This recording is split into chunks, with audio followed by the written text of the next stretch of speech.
Thank you, Bree Rose. Thank you, everybody, for joining us today. Welcome to the July edition of the Future of CDFIs. It's the seventh episode in CDFI Friendly America's monthly webinar series, exploring major issues and topics that are important to the next 10 years of the CDFI sector and beyond. We're glad you're here. This month, we're focusing on what I call the quiet giant of the CDFI industry, the community development credit union sector.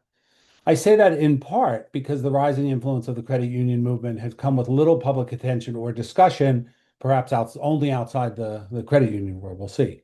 In the next hour, we will talk about credit unions generally and about two fascinating credit unions: Prime Financial Credit Union serving greater Milwaukee, Wisconsin, and FirstLight Federal Credit Union serving the El Paso, Texas region, including the southeastern corner of New Mexico.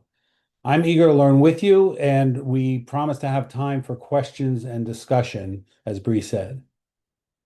Earlier this year at a CDFI gathering in New York State, I interviewed Cliff Rosenthal, who I worked alongside for some 15 years or so when he led what we now call Inclusiv, formerly known as the National Federation of Community Development Credit Unions.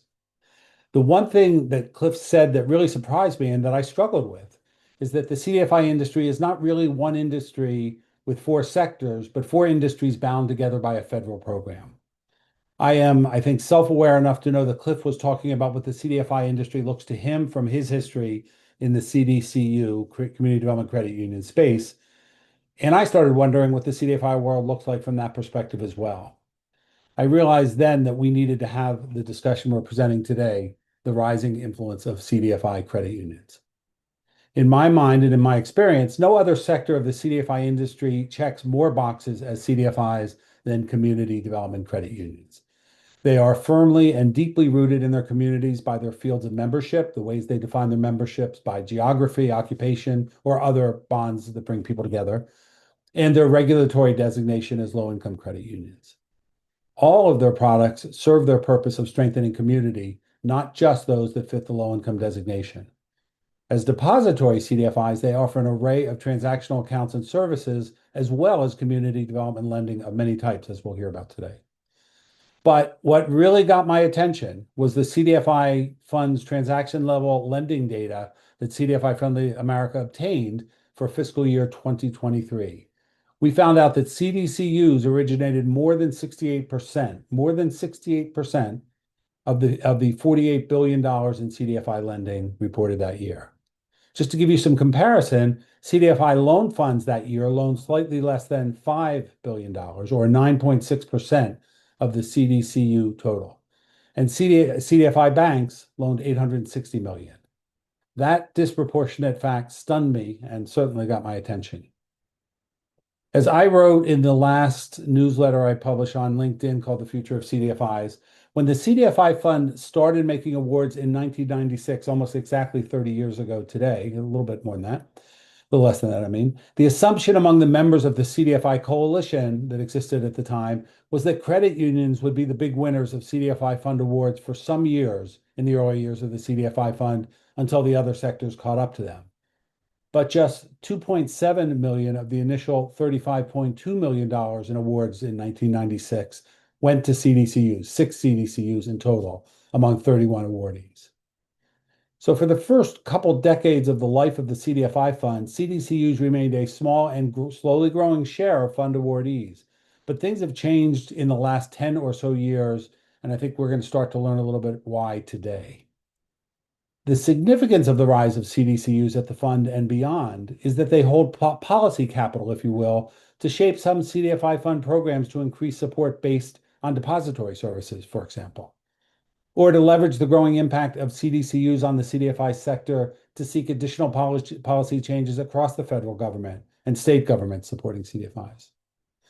Earlier this year, when we had a conversation with Kathy Mann, the president and CEO of Inclusiv, we came away more than a little curious what to expect from the large credit union sector in the CDFI space. And finally, notwithstanding the uncertainties now surrounding the CDFI fund and the CDFI sector generally, I wonder whether the rise of CDCUs will continue. Will the percentage of CDFI financing delivered by credit unions continue to rise? What would that mean for future CDFI fund awards rounds? And yes, I am confident there will be future CDFI fund award rounds. The essence of CDCUs is visible and evident at the local community level and even individual member level, where credit unions are based on cooperation. All credit unions in the US are structured as cooperatives. And in that spirit, we might talk today about the good fortune other CDFIs have to be part of an industry that learns from, draws on, and partners with CDCUs. We have much to learn and together much work to do. Our speakers today bring deep commitment to CDCU work. Alexis Iwanisziw is a senior vice president at Inclusiv. In her CDFI career, she has also worked for a large CDFI loan fund. Alexis will frame our conversation today from Inclusiv's national view before leading a discussion with our other experts. Chris Moczynski is the Chief Executive Officer of Prime Financial Credit Union based in Cudahy, Wisconsin, serving the greater Milwaukee area. She's worked in that role for 16 years, more than half of her 31-year career at the $160 million credit union. Judy DeHaro is the Chief Lending Officer at the $1.6 billion FirstLight Federal Credit Union, headquartered in El Paso, Texas, serving the El Paso region in Texas and New Mexico, and southeastern New Mexico, as I mentioned. She spent almost her entire career working in the credit union movement. Bree Rose has dropped links in the bios in the chat to the bios in the chat, so you can learn more if you'd like to. Alexis, Chris, and Judy will talk for about 20 to maybe 25 minutes today, leaving time for questions and comments and discussion. As Bree said, please post your questions and comments in the chat, ideally preceded by a capital letter Q so we can sort through them easily. I will draw on your questions for the discussion part of our program, which we hope will run at least 15 minutes today. Now, one last thing we want to do before we get started today is we will announce the topic for the August episode of the Future of CDFIs. We continue to sort of look for topics that we think are going to be interesting to people. And finally, before we turn it over to Alexis, there's one more thing that we like to do, we've discovered is useful. We want our speakers to know a little bit about their audience. So in just a moment, we're going to post a live poll about your relationships with credit unions. We've learned that the future of CDFIs attracts groups large and diverse enough that our polls tell us important things about our participants. So Bree's posted the poll. I want to read just so everybody can hear and the folks who watch on YouTube later can hear. The poll asks, what relationship have you had to credit unions, including but not only community development credit unions, in the past 25 years? And it allows you to choose all that apply, so you can choose more than one. I am or was a member of a credit union. I work or worked for a credit union. I borrowed from a credit union. I partnered with a credit union during my time working in or around the CDFI sector, or I do not have a relationship with a credit union. So let's see how we're doing here. Good responses. We're going to give it a couple minutes more, or a couple seconds more. We have 129 people. Let's see if we can get 100% participation. We never do, but let's see if we can. Appreciate the responses. Pretty good mix coming up. All right, Bree, a couple people still responding. Last call. It seems like it slowed down. I think it has. Let's end the poll and post the results. Are you sharing them, Bree? Yep. Okay. Can people see them? Great. Seeing head nods. Yep. Okay, good. I never know quite what's going on for everybody else. So, significant number, more than half were members of credit unions. That's great. Quarter of folks have worked for a credit union. A good number, 36%, have borrowed from a credit union. I borrowed from a credit union. Partnered with a credit union in your work. That's exciting to hear about potential partnerships that hopefully we'll talk some more. And the lowest percentage goes to those who do not have a relationship with a credit union. So panelists, there's some background for you. I'm going to turn it over to Alexis to lead the way. Great. Thank you so much. Give me one moment to share my screen and look forward to getting started.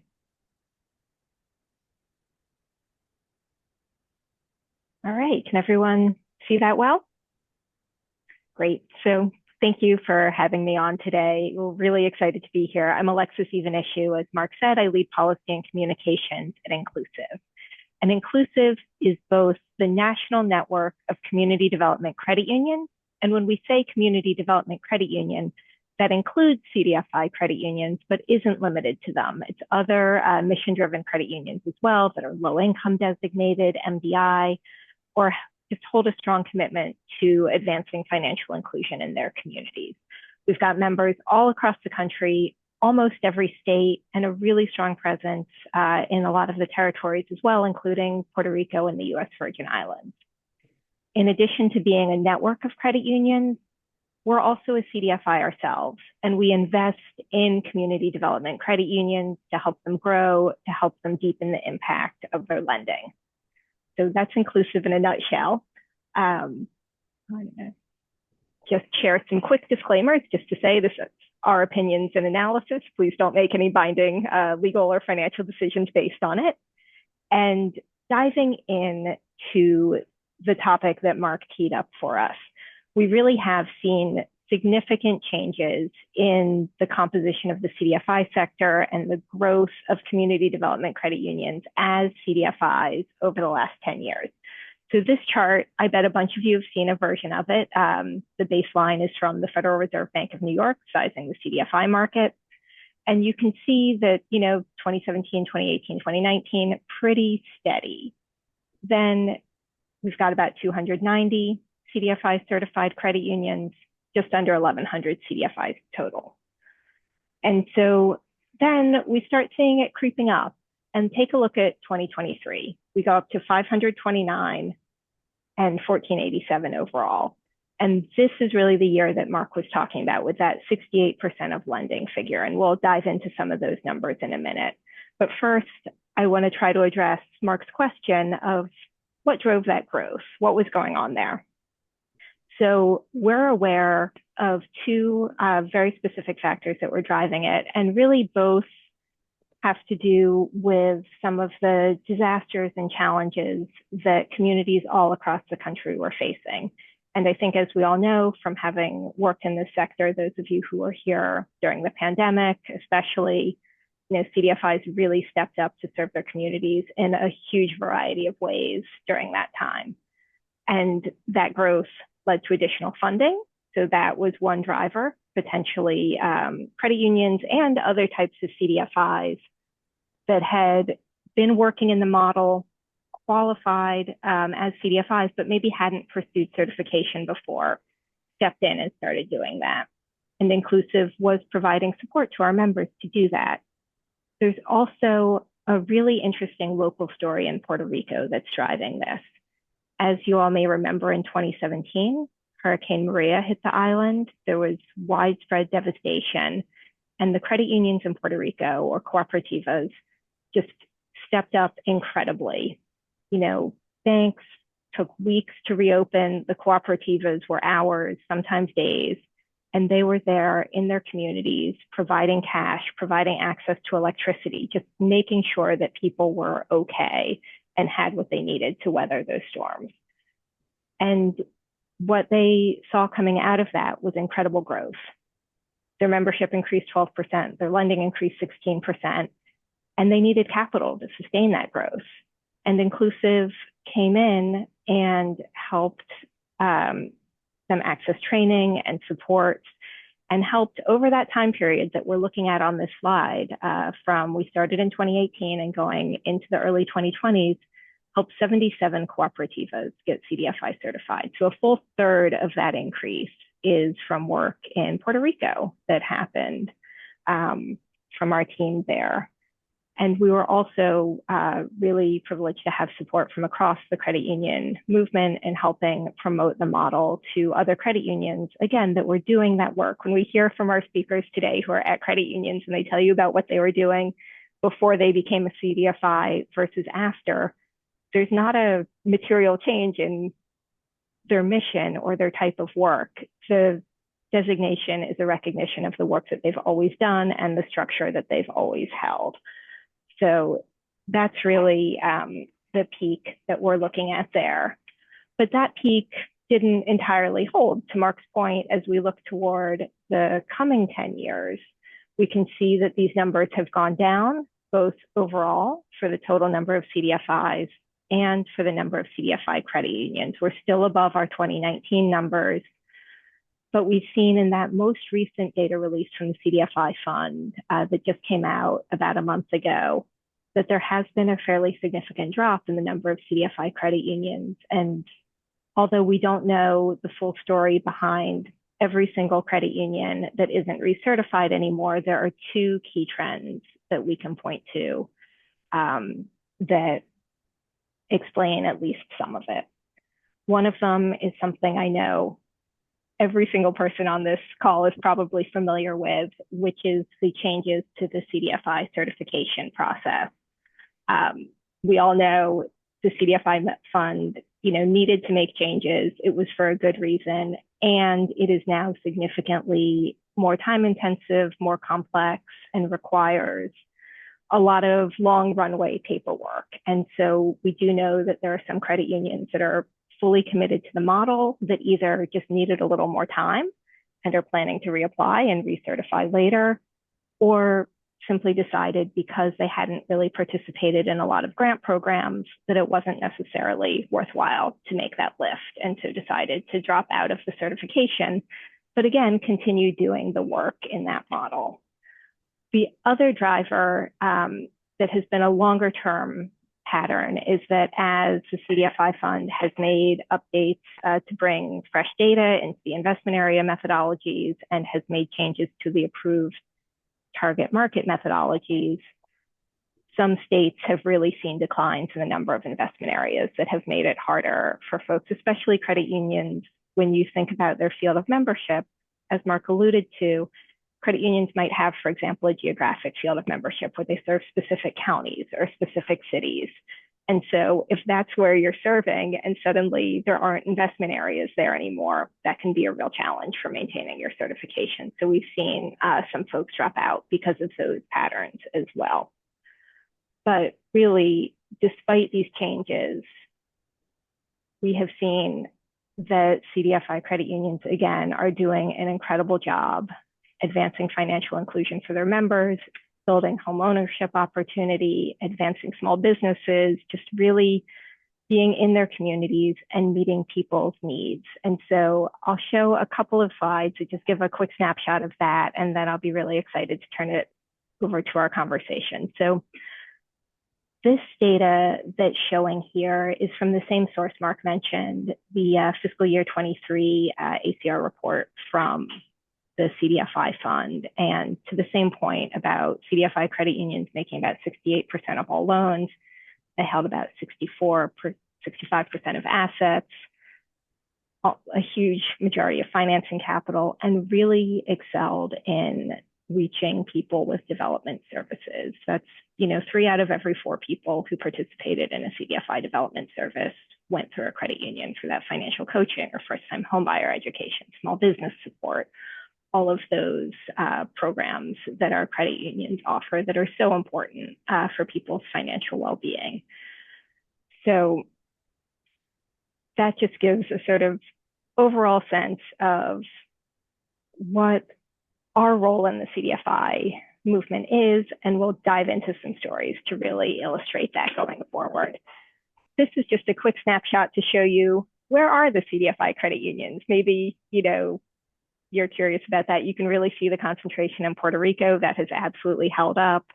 Lots of coverage, again, in many investment areas across the country, really strong coverage in rural areas. Also, about 70% of the CDFI certified credit unions serve at least one rural county. So we do have a really sort of diverse geography that our members cover.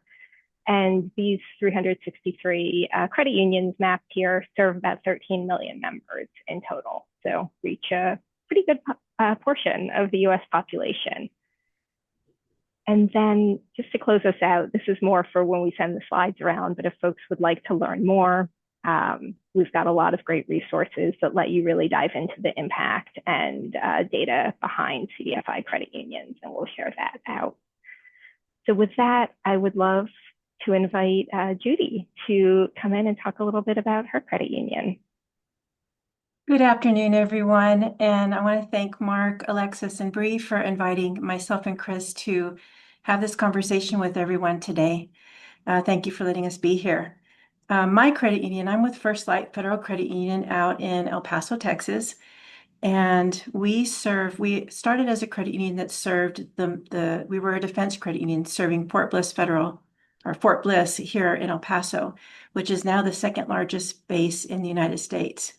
But over time, we were invited to join a credit union in Doña Ana County, which is in southeast New Mexico.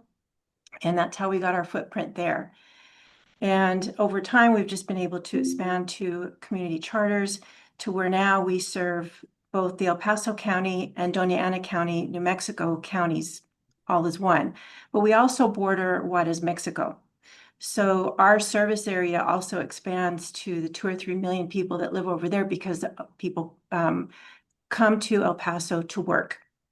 So we have a very diverse community, and because of that, it's highly Hispanic, and we have a lot of opportunity to ensure that we're serving that demographic.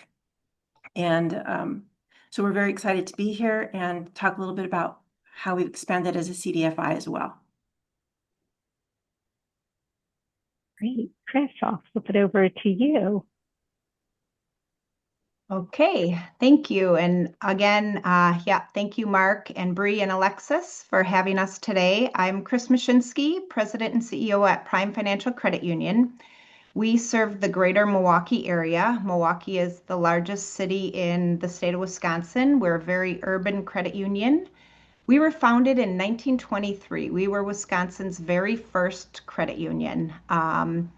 And we were formed by a group of individuals from the city of Milwaukee that worked for the city of Milwaukee who had realized that loan sharks were taking advantage of the employees, the municipal employees at the city.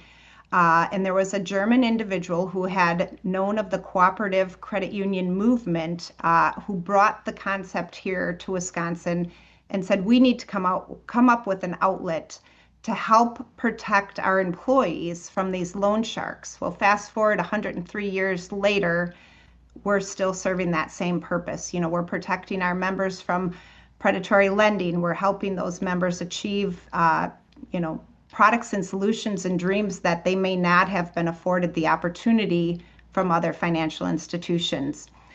We're small in comparison to credit unions, $161 million, 5 branches, and remain dedicated to serving our community and our CDFI mission. Great. Thank you, Chris. I'm going to stop sharing so folks can see everybody, and really excited now to dive into our conversation. And as we're talking, as Bree has put in the chat, please, if you've got questions for our fantastic panelists, please ask them. We want to make sure that we're answering all your questions about CDFI credit unions. But to kick us off, I'd love, Chris, for you to talk a little bit more about what makes a credit union different from a bank, other types of CDFIs, because you were leading off with that in your description of Prime Finance. Sure. Well, the Google definition, we're a member-owned cooperative that is democratically controlled by a volunteer board of directors. We have 7 board of directors. There is no compensation for our directors, except for a Panera dinner. But we really, as I stated, we were formed for a specific purpose, for a specific individual group of people that had an issue and really have carried that forward today. And, the community has changed, the community has evolved, but the issues really are very similar to what they were 100 years ago. As a credit union, we do offer all the same products and services that I would say a traditional bank would offer, and then some. And I think where we really see that difference is a lot on the lending side. Our CDFI is measured a lot based on the type of lending that we do. And what does that mean? I mean, I remember doing a $600 loan for an individual who needed dentures. I don't know that loan would have been afforded to that individual had he walked into one of our major banks here in the U.S. But it's those connections with our community and our members, our member owners, that really set us apart from mainstream banks in our communities. Great. Thanks, Chris. And Judy, following up on Chris's point about the fact that credit union members are member owners and we're cooperatively owned institutions, what does that mean for you in the CDFI context and how you think about serving your members? Well, CDFI credit unions are unique because we combine the community mission of a CDFI with the cooperative ownership structure of a credit union. So for a CDFI credit union, the mission is often, how do we improve the financial lives of our members and the community while maintaining a safe and sustainable institution? And much like most loan funds, CDFI credit union asks, how can we responsibly help this member achieve financial stability, home ownership, or business growth, and most importantly, wealth creation? So when we think about how we serve our members, we are always seeking a lifelong relationship with that member. So for example, credit unions might serve a member through having their first savings and checking account, and maybe eventually CDs and IRAs. And of course, as Chris stated, we also work to provide access to credit for everything from small unsecured loans to keep members out of expensive payday lenders, to auto loans, mortgages, small business loans. And for us, success is not just measured by loan volume or earnings. The objective is to provide responsible access to credit while helping members build long-term financial strength. And the focus is on the member's overall financial journey rather than from a single transaction. Thank you, Judy. And we're already getting some really good questions in the chat, so I'm going to try to consolidate them into our next question a little bit. So from Holly Deniston, we've got, do you have products tailored for people with disabilities? And we also have a question around, does being a CDFI make a difference in attracting members? So as we're diving into what it means to be a CDFI credit union and how you're supporting your members, can you talk a little bit about the life cycle of how you support members in building wealth? You know, Judy, you were already starting off with how are we meeting people's foundational needs, but then building up to auto lending, homeownership, those other opportunities. And if you've got a loan product tailored for people with disabilities, or have any insights onto whether or not, you know, CDFI is an attractant for new members, it would be great to flag those. Sure. Okay. So where we are in El Paso and Doña Ana, we serve predominantly Hispanic communities where poverty rates and financial wellness challenges remain really significant. So while the entirety of, at one time, both of our counties were designated as persistent poverty counties. And we obtained our CDFI certification back in 2013, and we were the first in our area to receive this designation. And we applied for this designation because the mission of a CDFI naturally aligned with our mission, because we were already focused on financial inclusion, financial education, building credit, and providing access to affordable credit, homeownership, and serving that low income and underserved member. So just in the broader term, becoming a CDFI provides us access to grant opportunities and capital that allow us to scale our programs to reach the underserved populations. And we think this has had a profound impact on our communities because it has allowed us to offer products and services for people that are often feel like they're left behind by financial institutions. And that includes all people, including people with disabilities. So our products are designed to reach anybody who needs them. But the foundation of it really begins of us going after the people that feel left behind by other financial institutions that has left them to the mercy of like payday lenders or loan sharks. And we work to try and bring them into the financial system. And so one of the deposit products that we've initiated is called our First Start checking account. And what this account is really, it's a second chance checking account designed to help members who have experienced difficulty maintaining a traditional checking account and to reestablish a positive banking relationship and build healthy financial habits. It's intentionally structured as a pathway to full banking services rather than to be as a permanent account.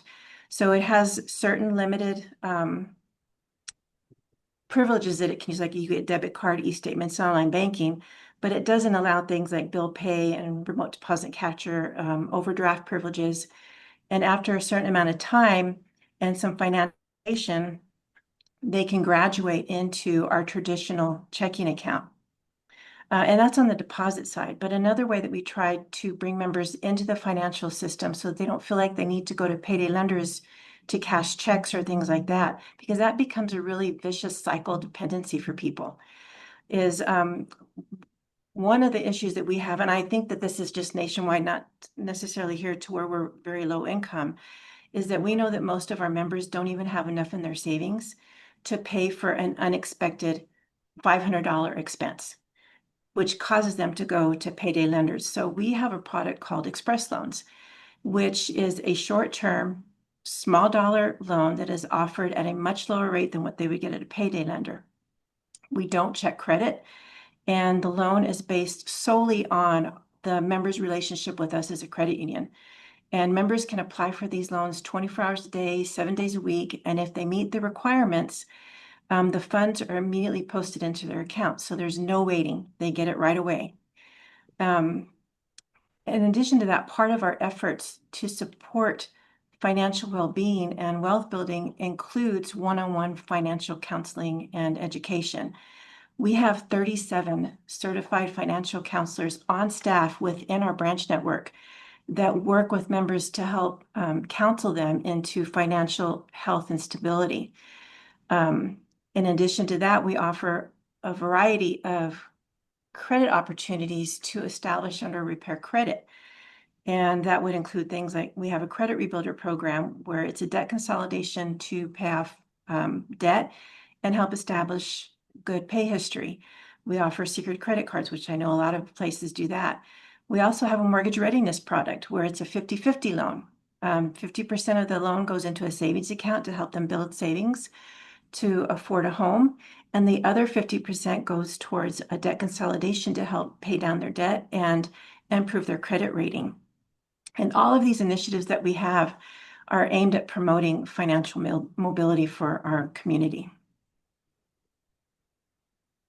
Thanks, Judy. And Chris, I know you have some programs that kind of take people up to the next level. Can you tell us about that? Sure. And I can touch on a couple of the questions too. I've kind of been watching, but yeah, definitely CDFIs and kind of how I wouldn't say levered, but how, credit unions inherently, I think, we have CDFI in our DNA. That's what we were formed for. That's how we were built. When we became a CDFI in 2019 and granted our first grant funds, we went out into the community and sat down with a lot of the other community partners who are trying to, also build up our communities that weren't depositories, such as Habitat for Humanity or our City of Milwaukee certified HUD counseling agencies that were administering down payment grant funds, and sat down with those partners and said, we've been entrusted with grant dollars from the CDFI. What programs do you need to help get more people into homes, or help get more people into cars, or help individuals save for an emergency repair? So, working with other CDFIs and very specifically where we've partnered directly with other CDFIs is on the depository side. Some of those products that Judy was talking about, what we call matched savings accounts, was a program tied to financial coaching.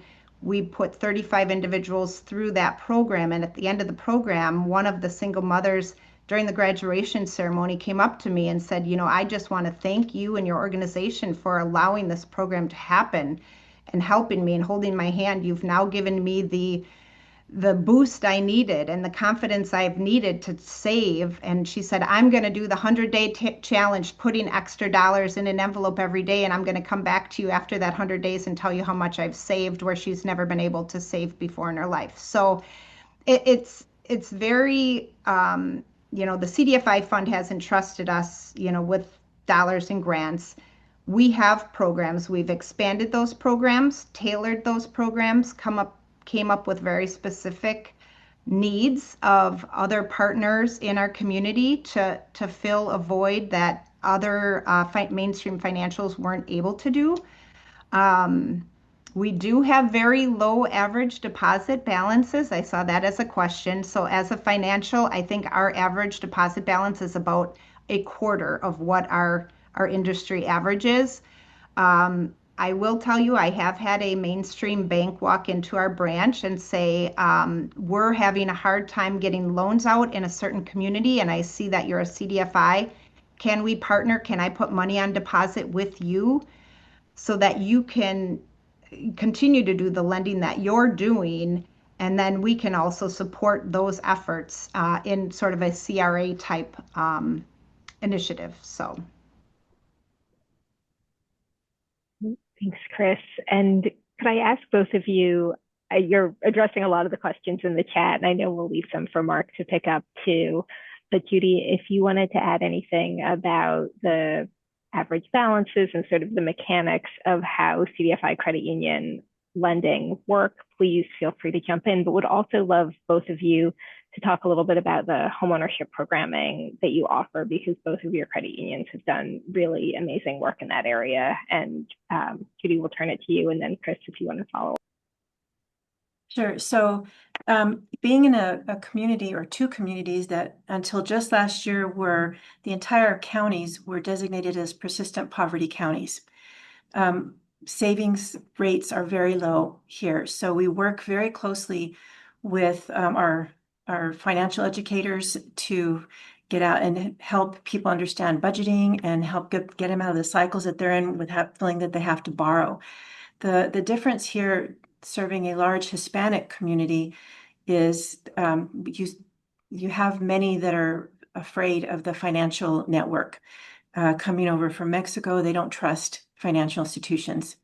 And so we have found that we need to be in the community where they are, so that they get to know who we are. We build that trust, and that's what starts a lot of it. And then once we can build that trust and get them into our classes for financial education, that builds the bonds and leads to a lot of other things. Home ownership is huge. Here we have a lot of extended families living under one household. So, and that's because affordability is difficult. And one of the programs that we have just recently introduced is called a home match program, which is designed to speak to the needs of people who don't have a lot of savings, have the capacity to afford a home if the home is affordable. So our home match program, we match savings 5-to-1 using a grant to help people afford the down payment. And we stack that with some down payment assistance. And then as a credit union and the lender, we will waive all of the closing costs so that we can help them get into that home. And then we partner with some local partners, Habitat with Humanity, or Free Humanity, Tierra del Sol, and a couple of others that help get us in and connect with people that they have already been working with.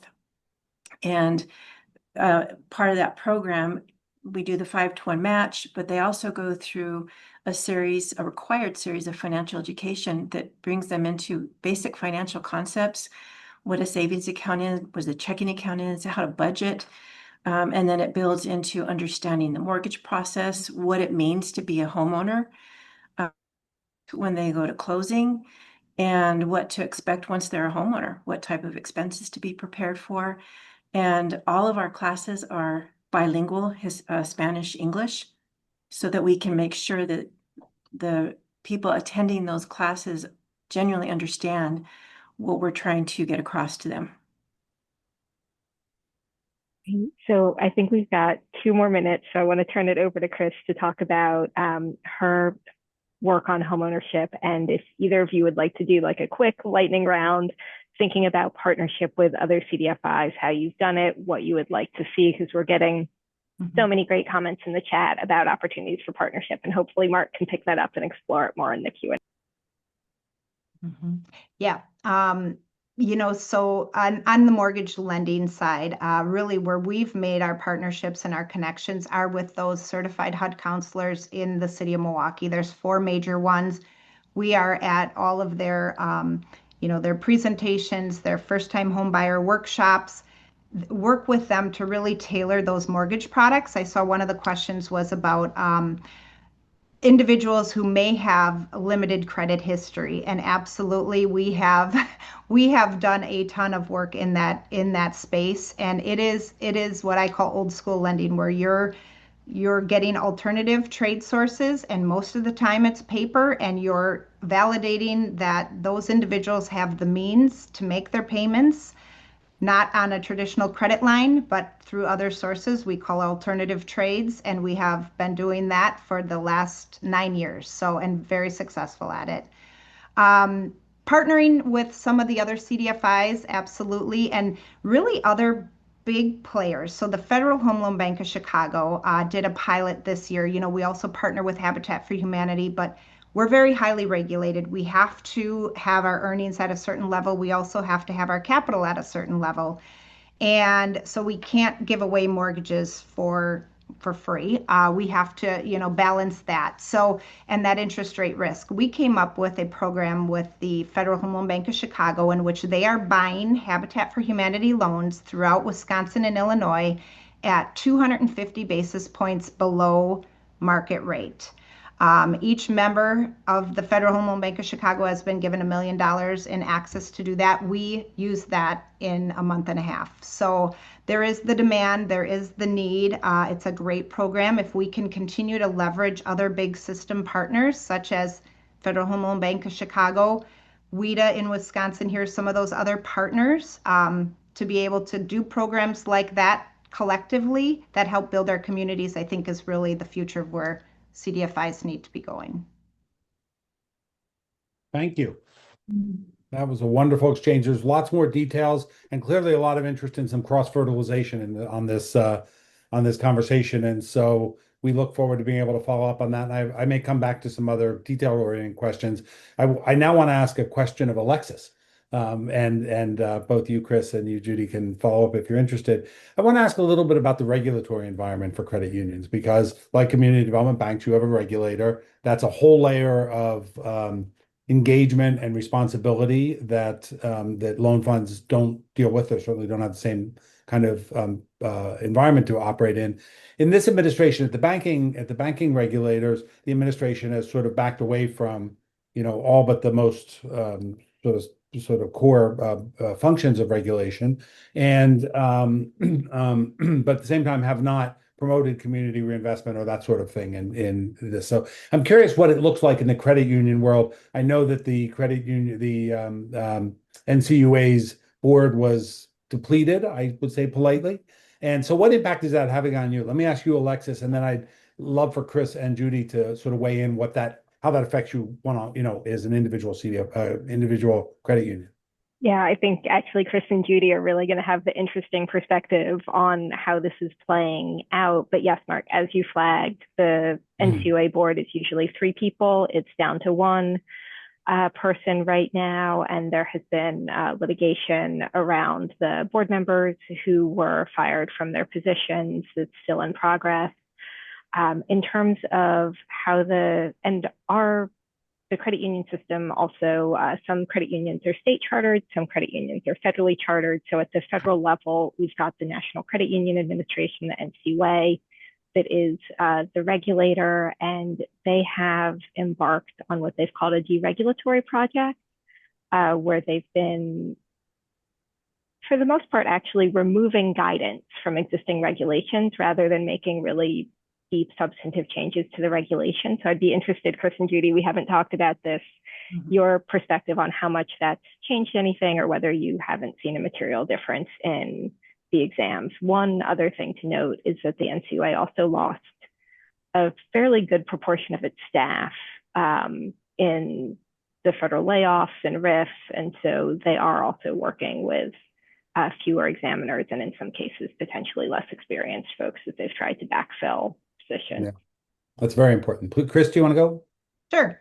Well, in the state of Wisconsin, about 95% of the credit unions are state chartered. So we are regulated by the Wisconsin Department of Financial Institutions Office of Credit Unions. And the schedule is about every 18 months. So we do see the regulators regularly, the state regulators. The federal regulators will step in at the very largest organizations, credit unions in our state. We haven't really seen the effects. I know they're coming out fast and furious, and they're going away fast and furious. You know, some of the regulations, the reform.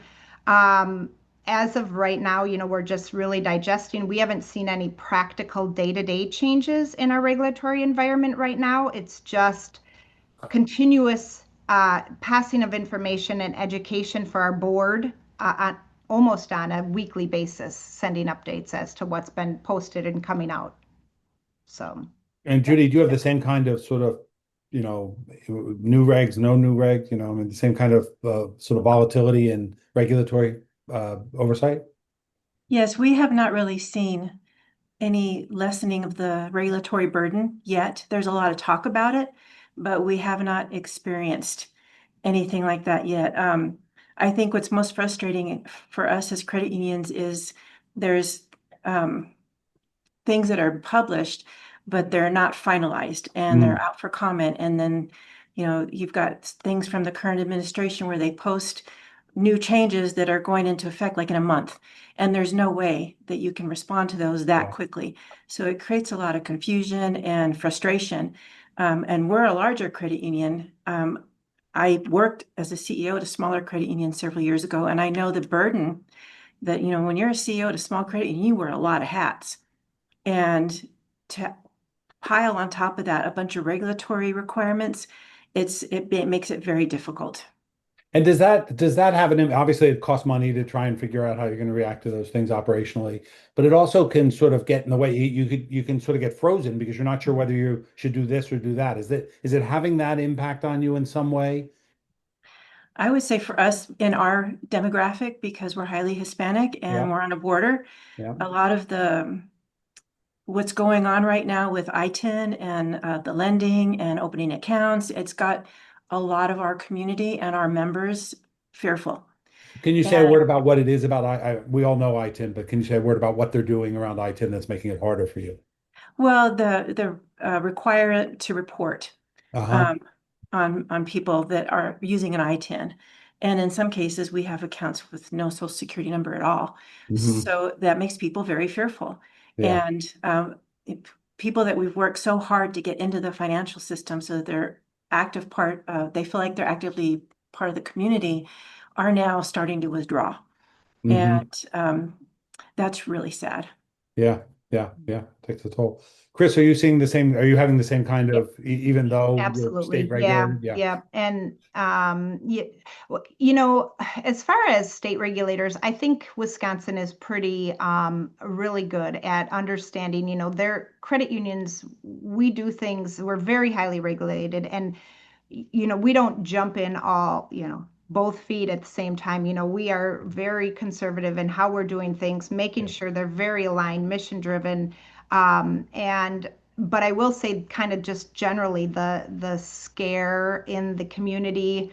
We have an organization, Voices de la Frontera, who actively goes out and seeks, you know, ICE sightings. And, you know, there was a Dunbar truck delivering armored truck delivering cash, and all of a sudden, you know, they're calling and you know, calling the media, and we're like, no, it's just our armored car carrier. So it's the environment out there is not the best right now for trying to reach the individuals that really do need the help, as Judy has said. It puts everybody on edge, doesn't it? Yeah. The challenge.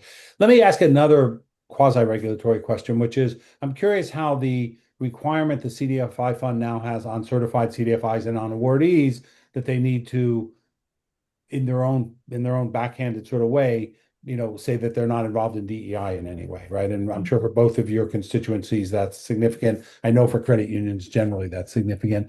And I just wonder how I wonder what the response is. And I'm going to start again with you, Alexis, but you may want to hand it off. Just how's that affecting the appeal of being a CDFI in the credit union movement? And just stop it there.